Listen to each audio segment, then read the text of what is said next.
Great White Hype was released in 1996. It was directed by Reginald Hudlin. Then it stars Samuel L. Jackson, Damon, Wayans, Peter Berg, Jon Lovitz, Jeff Goldblum, and Jamie Foxx.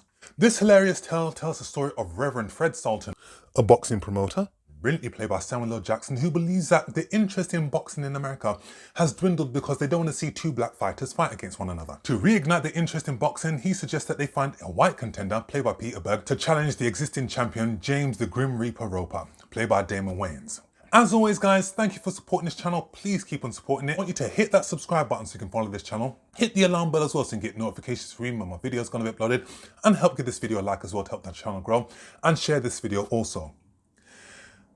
The Great White Hype is another gem from 1996. This film draws inspiration from two well-known fights.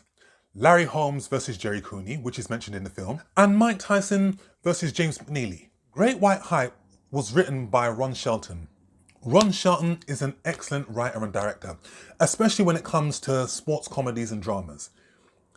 He was a baseball player before he turned filmmaker, and he wrote two of my favourite films revolving around sports. Bull Durham, which starred Kevin Costner and Susan Sarandon, and my personal favourite, White Men Can't Jump, starring Wesley Snipes and Woody Harrelson. The Great White Hype was also written by Tony Hendra. Tony Hendra is a brilliant satirical writer. He starred in This Is Spinal Tap, and he was also one of the head writers for one of the classic 1980s TV shows, Spitting Image. Ron Shelton wanted his name removed from the credits of The Great White Hype. He was dissatisfied with the way that the film turned out, purely because what he had written and what was filmed were totally different. Tony Hendra was brought in to do a rewrite, and it's really difficult when things like that happen to identify where the original work is and where the rewrites take place.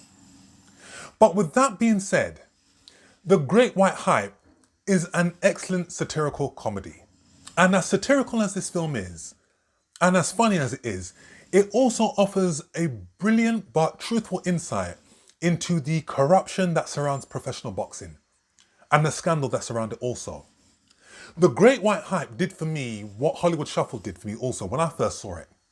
The Hollywood Shuffle was written, produced and directed by Robert Townsend. And as hilarious as it was, there was a very sad truth in terms of the blocks that are up against black actors and the stereotypical roles that they're relegated to playing. The Great White Hype takes a leaf out of White Men Can't Jump's book, where it connects race with capitalism. And when Wesley Snipes was offering to hustle people on the basketball courts and said, you know, you can pick any one of my teammates, and everybody elected Woody Harrelson's character, because he was white, they assumed that he couldn't play, and they bet against him.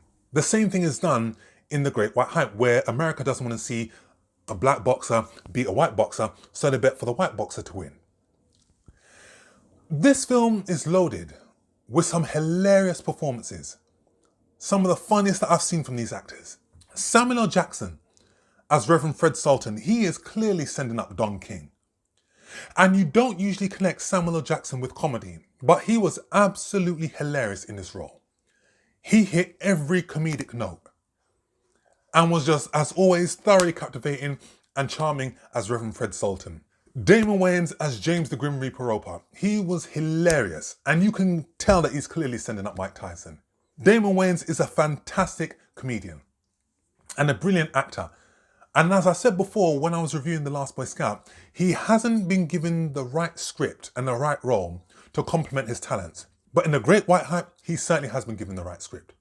Peter Berg as Terry Conklin. Terry Conklin was one of the few boxers to actually defeat James the Grim Reaper Roper. Peter Berg as Terry Conklin, he was excellent as the dim-witted boxer turned rock star who wished to end homelessness. And his character was the centre of the jokes and the racial satire that the film is based upon. Peter Berg has actually gone on to become a very successful director, directing such hits as Welcome to the Jungle, Hancock, Very Bad Things, and he has collaborated with Mark Wahlberg 5 times on Patriots Day, Lone Survivor, Deepwater Horizons. He's turned into a very successful director. The Great White Hype has a host of excellent comedic actors giving excellent comedic performances. Jon Lovitz, Jeff Goldblum, Cheech Marin from Cheech and Chong. We see a very young Sally Richardson. Jamie Foxx was absolutely hilarious, and I think in all of the films that he has done, this has been the funniest that he's been in. We also see some dramatic actors playing comedy very well. From Corbin Burnson, who we all know from LA Law, to John Rhys Davies. John Rhys Davies is a classically trained actor who has starred in such hits as the Indiana Jones films, Living Daylights. It was only when I was watching this film that I saw a connection between Samuel L. Jackson and some of the other actors who starred in this film. Samuel L. Jackson and Jeff Goldblum, they both starred in Jurassic Park together, prior to starring in The Great White Hype. And Samuel L. Jackson would star alongside Jamie Foxx several years later in Django Unchained. And one of the producers on Django Unchained was Reginald Hudlin. The Great White Hype has many hilarious moments, and one moment of comedy genius was where we see a reference to Pulp Fiction from Samuel L. Jackson's character. Absolutely on the money. You have to see it to believe it. Reginald Hudlin is an excellent director. He directed House Party, he directed Boomerang, and he worked his magic on this film as well. Loaded with the same traits that he did with Boomerang and House Party, which is a great rap soundtrack and some soul. Reginald Hudlin reunites with Marcus Miller, the famed composer, for a third time. These two work together on House Party and Boomerang, and as always, Marcus Miller has composed a very soulful score for this film, as he has done on every other film that he's worked on. The Great White Hype works on so many levels. If you want to be educated and entertained, you'll get one or you get both. And it is an absolutely hilarious watch. And it was underrated at the time, but after 25 years, it has aged gracefully, and the themes that it captured then are still relevant to today's times. So I'll give this film a very, very strong 8 out of 10. So guys, that's my review. As always, thanks for supporting this channel. Please keep on supporting it. I want you to hit that subscribe button so you can follow this channel. Hit the alarm bell as well so you can get notifications from me when my video is going to be uploaded.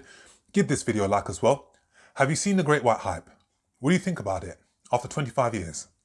Comment down below and I shall see you all in the next film review. Take care.